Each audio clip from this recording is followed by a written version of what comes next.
Hello hi നമസ്കാരം. എല്ലാവർക്കും സുഖമാണെന്ന് വിചാരിക്കുന്നു. ഇന്ന് ഞാൻ നമ്മുടെ വീട്ടിലെ തോട്ടത്തിലൊക്കെ ഉണ്ടാകുന്ന ഒരു പച്ചക്കറി കൊണ്ടുണ്ടാക്കുന്ന ഒരു സാധനമാണ് ഉണ്ടാക്കിയേക്കുന്നത്.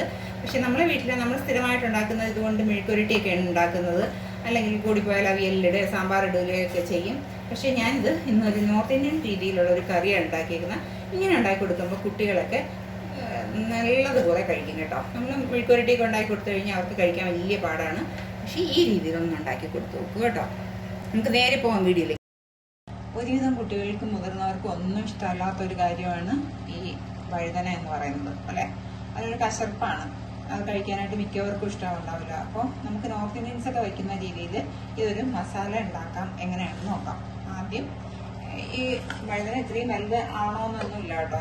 ഞാൻ വാങ്ങിയപ്പോൾ കുറച്ച് വലിയ വഴുതന ആണ് കിട്ടിയതെന്നുള്ളതേ ഉള്ളൂ കേട്ടോ. ഇവിടെ ഒരു ചെറിയ ഹോളങ്ങ് ഇട്ട് കൊടുക്കാം.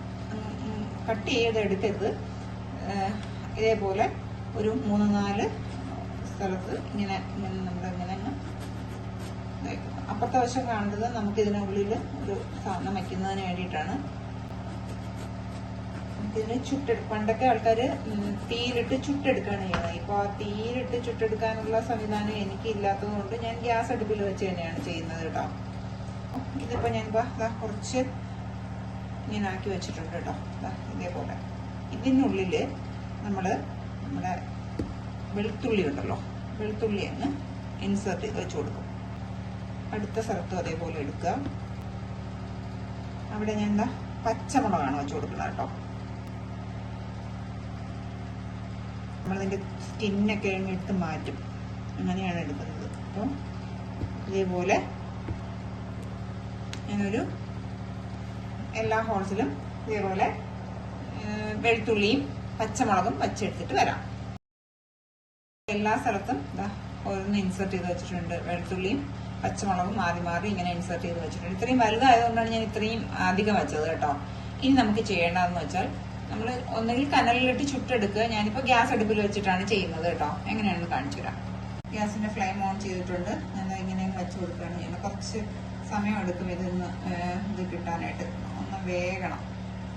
ഇപ്പോൾ ഇത് കണ്ടോ, ഇത് നമ്മൾ നന്നായിട്ട് ചുട്ടെടുത്ത് വെച്ചിട്ടുണ്ട്. ഇനി ഇതിൻ്റെ സ്കിന്നിനെ ഇങ്ങനെ അങ്ങ് പിടിച്ചങ്ങ് ഇളക്കി കൊടുത്താൽ മതി. ഇതങ്ങ് റിമൂവ് ആയി. ആ ചെറിയ ചൂടോടുകൂടി തന്നെ അങ്ങ് ഇളക്കി കൊടുക്കണം കേട്ടോ. ഈ സ്കിന്നിലാണ് ഓരോ കശർപ്പുള്ളത്. അപ്പോൾ ആ സ്കിന്ന് അങ്ങ് ഇളക്കളയുമ്പോൾ ആ കശർപ്പങ്ങ് മാറി കിട്ടും. അതിന് വേണ്ടിയിട്ട് നമുക്ക് ആദ്യം ഒരു പാൻ അടുപ്പത്ത് വെച്ചേക്കാം. പാനിലേക്ക് സൺഫ്ലവർ ഓയിലോ ഒലിവ് ഓയിലോ അങ്ങനെ ഏതെങ്കിലും ഓയിൽ ഒഴിച്ചു കൊടുക്കുക കേട്ടോ. ഓയിൽ ചൂടായി വരുന്ന സമയത്ത് നമ്മൾ ആദ്യമായിട്ട് ഇടുന്നത് ജീരകമാണ് കേട്ടോ. നല്ല ജീരകം കേട്ടോ. 1 ടീസ്പൂണിനോ 1/2 ടീസ്പൂണിനോ ഇടയ്ക്ക്.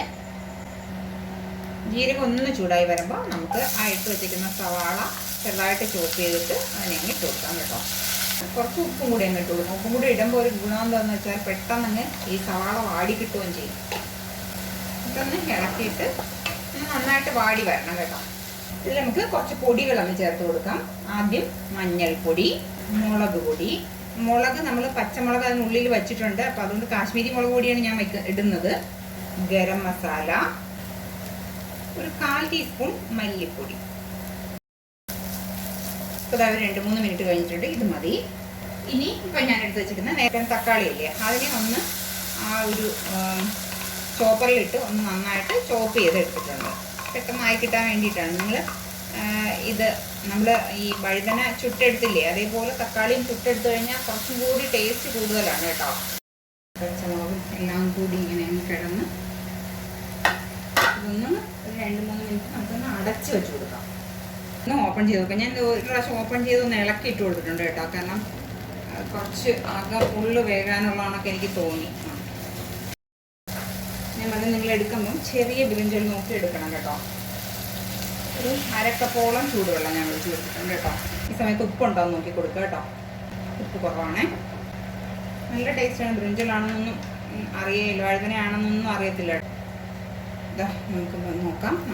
ഞാൻ 1-2 പ്രാവശ്യം ഇളക്കി കൊടുത്തിട്ടുണ്ട് കേട്ടോ. ഞാനിപ്പോൾ 1/2 ടീസ്പൂൺ കാശ്മീരി മുളക് പൊടി മാത്രമേ ഇതിലിട്ടിട്ടുള്ളൂ. ഇനി 1/2 മുറി നാരങ്ങ കുരുവൊക്കെ കളഞ്ഞിട്ട് ഞാൻ എടുത്ത് വെച്ചിട്ടുണ്ട്. അതിനെ അങ്ങ് പിഴിഞ്ഞ് ഒഴിച്ചു കൊടുക്കാം. എന്നിട്ട് അങ്ങനെ ഇളക്കി മിക്സ് ചെയ്യുക. കറിവേപ്പില എല്ലാവരും ഇടുന്നത്. മല്ലിയിലയാണ് ഇടുന്നത് കേട്ടോ. നമ്മളല്ലേ കറിവേപ്പില ഇടുന്നത്. അവർ കൂടുതലും എല്ലാ കറികളിലും മല്ലിയിലയാണ് ഇടുന്നത്. അപ്പോൾ ഇത്രയേ ഉള്ളൂ. നമ്മുടെ ജിഞ്ചർ മസാല റെഡി ആയിട്ടുണ്ട്. കണ്ടുകൊണ്ടിരിക്കുന്ന സമയത്ത് നിങ്ങൾക്ക് ഇഷ്ടമാവുകയാണെന്നുണ്ടെങ്കിൽ ഒന്ന് ലൈക്ക് ചെയ്യാനും ഷെയർ ചെയ്യാനും സബ്സ്ക്രൈബ് ചെയ്യാനും മറക്കല്ലേ.